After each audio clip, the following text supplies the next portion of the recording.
반갑습니다. 2월 8일 목요일 큐티 스케치 시간입니다. 오늘 본문은 마가복음 13장 1절부터 13절까지의 말씀입니다.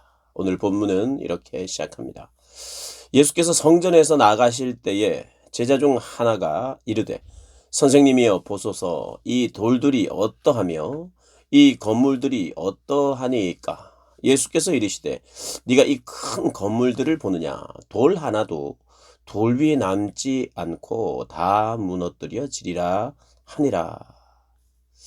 예, 오늘 본문은 성전이 무너뜨려지면서 핍박을 당할 때가 온다고 말합니다. 이중적인 의미가 있다고 볼 수 있는데요. 하나는 이제 곧 닥칠 미래에 대한 이야기하면서 동시에 마지막 때 주님이 다시 오실 그날에 대한 조망이기도 합니다.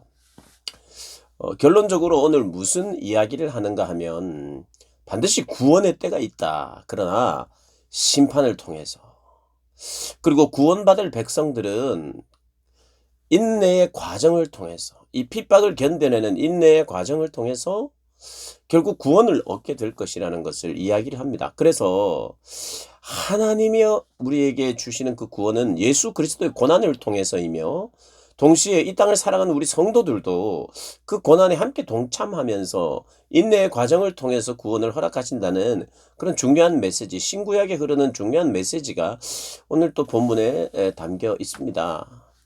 오늘 본문을 보면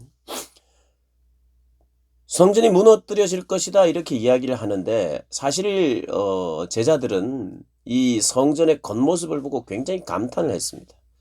대단한 건물이라고 제자들이 감탄을 합니다.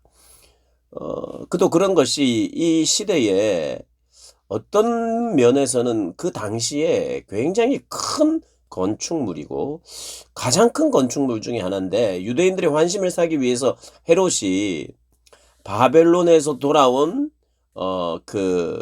이제 해방을 이룬 사람들이 지었던 그 제2성전이라고 불리는 그 성전을 더 업그레이드를 시켜서 다시 더 크게 지어줍니다.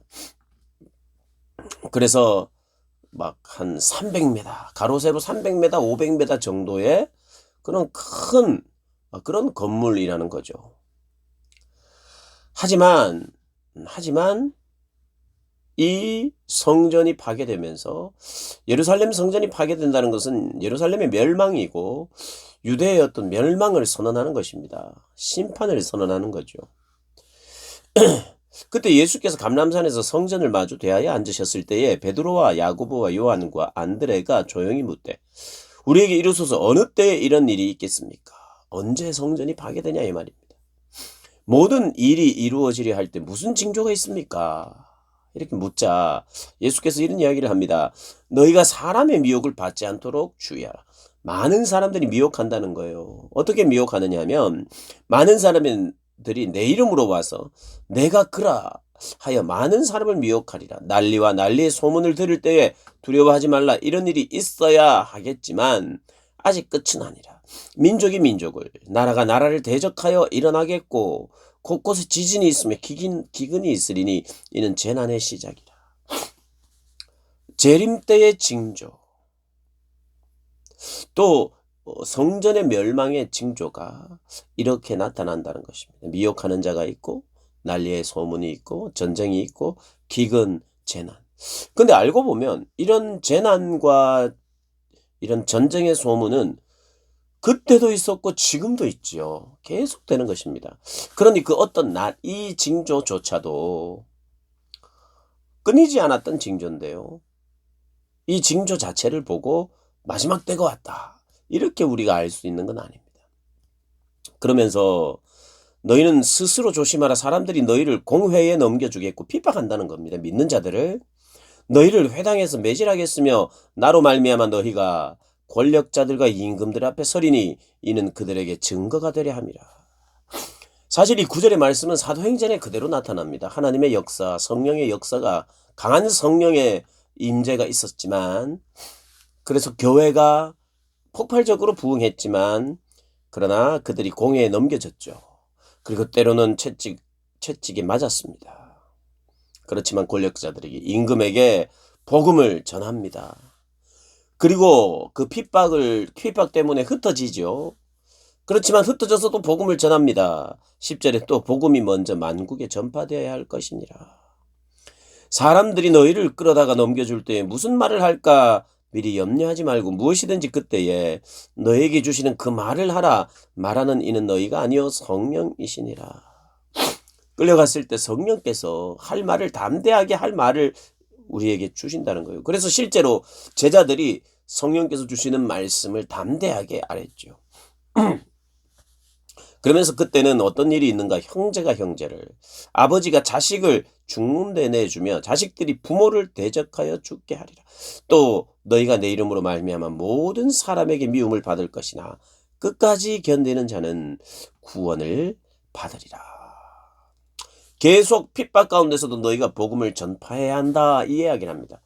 마지막 때의 징조가 무엇인지, 징조를 알고 싶은 것은 무엇입니까? 마지막 때를 알고 있으면 어떤 면에서 내가 준비도 잘할 것 같고 언제가 끝인지 알 것 같고 언제까지 내가 이렇게 인내해야 되고 고생해야 되는지도 알고 싶어서 알고 싶어 합니다. 그러나 그날과 시간은 아버지의 뜻에 있다고 말씀하셨죠. 예수님은 너희들이 핍박이 있을 것이다. 그런데 인내하라. 계속해서 너희들 복음을 전하지 못하도록 방해할 것이다. 그러나 그 일을 계속하라. 이것이 주님의 말씀입니다. 주님은 언제 무슨 일이 있은 후에 어떻게 멸망하는지를 말씀하시는 게 아니라 그때 무엇을 해야 되는지를 말합니다. 미혹되지 말고 너희는 핍박을 받을 때 인내하며 구원을 이룰 뿐만 아니라 너에게 주시는 복음을 너희가 누리는 복음을 담대하게 전하고 공회에 끌려가더라도 두려워하지 마라. 내가 너에게 할 말을 전해줄 것이다. 담대하게 전하라. 그러면서 끝까지 견디는 자는 구원을 얻을 것이다. 너희는 계속해서 복음을 전하라. 그 일을 하라. 힘드냐 힘들지 않느냐? 힘들다. 성령이 함께하고 역사하고 동행하지만 힘들다. 성령이 때로는 우리를 고난의 자리로 인도한다. 힘든 것이 사실이다. 힘든 것이 사실. 사도 바울의 복음 사역 역시도 힘들었죠. 핍박을 당했죠. 몸도 힘들고 마음도 힘들고. 그러나 인내하면 구원을 얻으리라 말씀하시는 주님의 음성 듣고 우리의 신앙의 여정이라는 것, 그 여정 속에 좋은 날만 있는 것이 아닙니다. 어려운 때가 있지만 그것을 극복하면 계속 좋다 보장이 안 됩니다. 어려울 때가 있고 그것을 극복할 때가 있으며 또 어려울 때가 있고 그 핍박은 연속적이다. 그러나 끝까지 인내하는 자 구원을 얻을 것이라고 말씀하십니다. 우리의 삶이 어떻습니까? 예전에만 핍박이 있었습니까? 앞으로도 있을 수 있습니다.